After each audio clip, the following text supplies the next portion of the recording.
Good feeling for everybody all round. Okay, so here we go, and touching gloves between the two. 8 two-minute rounds this scheduled for. These two have got immense respect for one another, and there's no history or baggage between these two, so there's no thoughts of revenge or anything like that, and that's absolutely key here. That's why they are the right pair for the job, why Barrera is the right man for Hatton here. We haven't got to... As a fighter. Barrera just looking to pop that jab. Hits Hatton, looking to try and get onto the front foot there. Those trademark shorts, the design of which hasn't changed all that much down the years. It also takes a little longer to get your timing off, to get the measure of the man in front of you. You can see Ricky's shots are falling short. Michael's exactly the same as he was before. Sits there, tries to counter off the shot. That's what he does. Good jab there from Barrera. Just let the nice loose 1-2 go before that. And as Matt was saying at the start there, and Anthony too, you just never can be absolutely sure, because these are thoroughly competitive animals we've got in there, and if one of them does something which the other one looks at and thinks, hang on a second, this isn't what we talked about. It's one switch, it's just one switch. Remember, it's 2-minute rounds, they're only doing 8. These guys are older, so you know what? First 2 rounds are all fresh. 3-4 rounds, you think I can build. Basically, to lose that weight, to get that focus, that drive, that determination, that bit of self-esteem and confidence back, something that plenty of people struggle with throughout the course of their lives. Something that we all struggle with, probably, if we're honest, at some point. And a good chopping right hand there from Hatton, and he's doing this for other people as much as he's done it for himself, just to show people that if you set yourself that challenge, stiff though it may be, you can do it a day at a time. Just give yourself that goal, a step at a time, a sit-up at a time. If it's physical, you can get there. Nicky Van, the referee, had to remind Ricky to pull the shots, not fire him off too hard. It's an exhibition, 16-ounce gloves. He's still got that little skip back in his beat. Ricky has. Barrera waiting patiently just to try and time that left hook. I've seen that so many times, even in his heyday. That's his shot. Nice right hand there from Barrera. Just set his feet a little bit there and pop that one off. And this is what's interesting about this, is that just tiny fraction by tiny fraction, if one of them just raises it a little bit, the other one will have to do the same thing and match it. And as you say, that's where the referee does just have a little role to play here, and just remind them maybe every now and again. It's so easy to forget. Ricky's got a slight bruising on the right-hand side of his face, which shows anything can happen, anything can change the tide of this fight.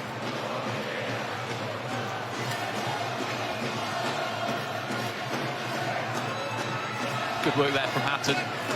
Just blocking, parrying. Nice head movement too there. Barrera looking to lead off with that left uppercut, bit of a signature Mexican move that, owned mostly by his compatriot Juan Manuel Marquez. Used to see him do that a lot. All the way through, it's in the blood. You okay, Marco? Hooks on first. So into the third. It's scheduled for 8 2-minute rounds here, remember. 16-ounce gloves. There will be no winner declared. There are no judges at ringside. This is an exhibition. Hatton just looking for that little left hand to the body. Let him go! I suppose it's going to be very hard for people to understand how can 2 guys that are friends want to hit each other, spar with each other. That's how it is. You can have the best of friends. But when the bell goes, that's it. Buster Keaton in the gym was my good friend, but he tried to slaughter me every time we sparred, and I had to remind him, whoa, we're just sparring, but you just forget things. Barrera's turned southpaw. Most remembered, you would say, for that trilogy against Eric Morales. UK fans, of course, will remember very much that fight against Prince Nassim Hamed. It was such a long and storied career. The thing that always really interested me about Barrera was that he was one of these fighters, a bit like Campbell Hatton, if you like, or Conor Benn, or fighters from a more affluent background who didn't need to box. Very unassuming, very matter of fact. You could sit and talk to him, you wouldn't think he was a fighter. He walks in, looks like a librarian, but when the bell goes, he wants to break your ribs. Keep your head down. 30 seconds remaining in round 3. Push him up.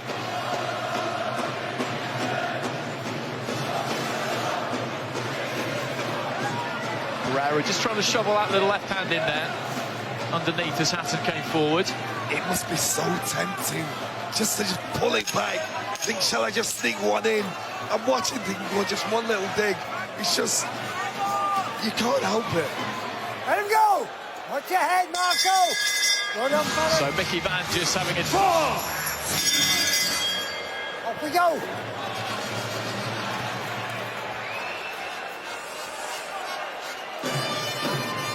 So into the 4th.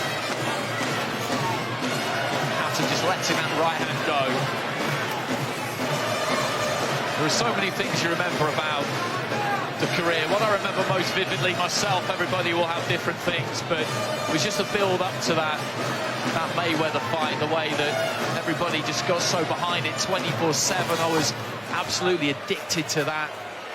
It was a build-up like no other, really, and then when you saw the scenes from Fight Week, it was absolutely extraordinary. Deep into the night, obviously, we had to stay up here in the UK to watch that. I don't think that we'll ever be another Ricky Hatton. They're singing now there's only one Ricky Hatton, but with the support that he attracted and the way that he did it, I just don't think a modern athlete, if you like, could really do it now, because part of his massive appeal was the fact that he blew up in weight in between fights. He wasn't really supposed to do that. People would always question it, but the fact that you would see him out in Manchester and he seemed like your mate and you could have a chat and you could buy him a pint, all right, it might have shortened that career, that enormously successful career, ever so slightly, but that was how he did it, and that was a massive part of it. And he did it so wrong but got it so right, the results. And I suppose that would be frustrating for any trainer, because they'd not want their fighter to live that lifestyle. But what's making me smile around is Ricky's still got the same footwork. His time is not off in his feet. He's still got that skip to the side, skip back again, tries to duck him down. There you go. This man's in his 40s. Step away. Well done. Ow. Well, these two just keeping each other on. Don't take liberties, but let your shots go. How does that work? That's like Tyler saying, do but don't, do but don't.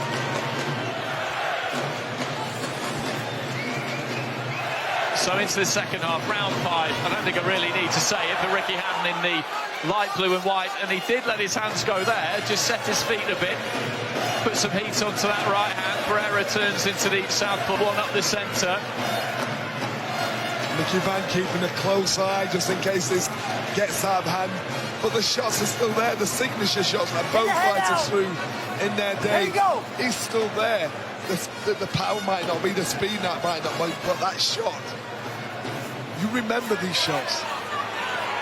Hatton with that little step to the side, he was always so good at that. He was brilliant at finding angles, at chipping away at fighters. He was a pressure fighter. He could be relentless, of course, but he was amazing at finding little angles just to slide those gloves in. Little step up to the right-hand side, and you throw that left hand straight down the middle into the pit of the stomach. And Barrera certainly, I think, in this round has realised, I'm just going to have to give a bit more back here, because otherwise he's getting on top of me a bit, and the referee's not really doing anything. Get the head out. Brown's just walking through this fight. He's not skipping, he's not running, he's walking through, trying to walk himself into position to block the shots, and that's it, head to body change, varying it up.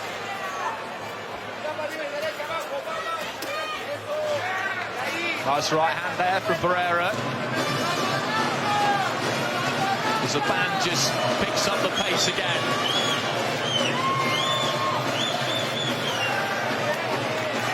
Barrera's thrown that loop in the left hook 2 or 3 times and actually caught Ricky with it. And I think it's just a natural shot he throws and a natural shot he catches him with.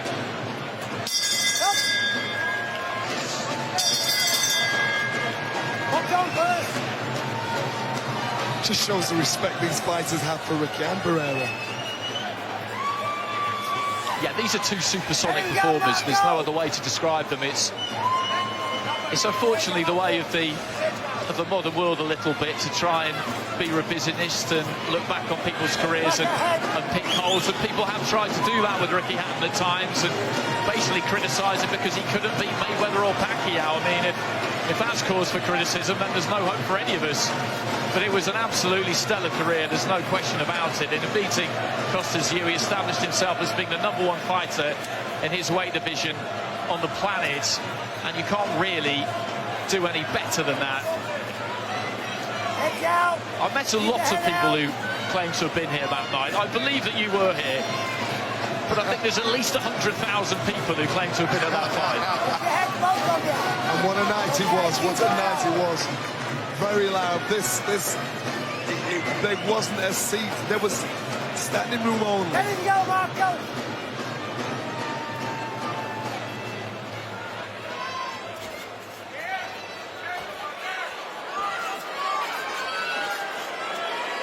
There's that left hand to the body, just busying up those hands on the inside. That looked very familiar. And then just stabbing that left hand in, looking for that floating rib. Ricky's usual style, crowds them, hooks the heart, hooks the arms. Usually used to skip outside and then bigger body shot right down the middle. Get off his head. Let him go.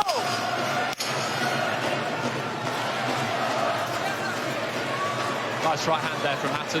Just teed it up with the left. And then Barrera lets his hands go a little bit. Tempo as well these last couple of rounds. Definitely in the last round. But remember, Ricky said he's not being quiet about it. The benefits he's got from it, not just getting his body in good shape again, but getting his mind, getting his focus, changing his lifestyle to think, I want a healthier lifestyle. What an advert. Well, they're both looking to get to work a little bit more in this 7th round. He started nice and quick here, Hatton. The feet really on point, looking to try and get on top of Barrera. And as he's been saying during the week, he is happy to be an advocate for mental health, to speak up and do whatever it takes really to help other people out. It's a difficult place for any athlete when you retire, because a phrase you hear in boxing a lot is the brighter the lights, the darker the shadows, and he's been under the brightest of lights in Las Vegas, and then at times found himself living in some really dark shadows, and he's come out of those now, and tonight, as we said right at the start, it gives you the lights but without the shadows. Let him go, Marco. I actually like that sound. Well done, mate. It's not mine, I can't claim it. But for Ricky, I just, you know, you're right, that is that. It's just that endorphin rush that you get from this. You know, it's like, it's very hard to explain to somebody that's never boxed before how much of a lift it gives you. And when you've got something like Ricky Hatton telling you about his mental health, then any man, any person out there will think, well, Ricky Hatton's a former champion. He's not afraid of talking about this. So encourage others to do that as well. So closing stages of the 2nd and 7th. It's been a good lively round, this one, actually. Right, fellas, 10 seconds. These two have been plenty busy. I bet Nicky has to tell him off this next round. I bet he has to tell him. Great days that so many people remember with so much affection for so many, many reasons. And a lot of them will be here tonight.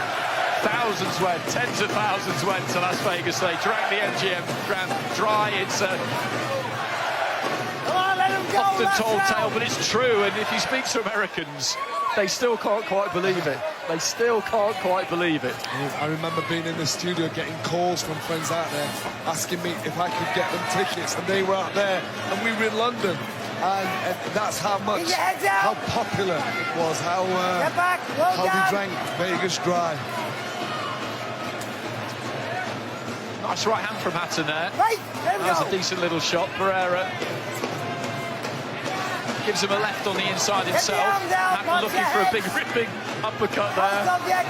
Mickey Van, I think, will be quite relieved when this one finishes. He's just got a minute remaining here. Step back, Ricky! Watch on! You've got to commend them on the fitness they've got themselves to, because I know it's 8 2-minute rounds, but that ain't easy. That is not easy, especially at this stage in your life, especially when you've been out of it all that time. Good right hand there by Ricky. Mickey Van's keeping a close eye on him. There we go, Ricky! Whispering in, tell him to pull the shot. Well, he picked up with him a couple of rounds in when he got his rhythm. Those feet are just so recognisable. He's always had those really strong legs. Right hand there from Hatton. And the sweat just goes spraying up the head of Barrera, who has a look over the shoulder of Hatton, straight at Mickey Van, as if to say, are you just going to stand there? Have a word, ref. Have a word. So here we go, final few seconds. Little left on the inside there from Barrera, who looks for the body, goes up top, lets his hands go right at the end, but there goes the battle, an embrace between the two. And I tell you what, they've got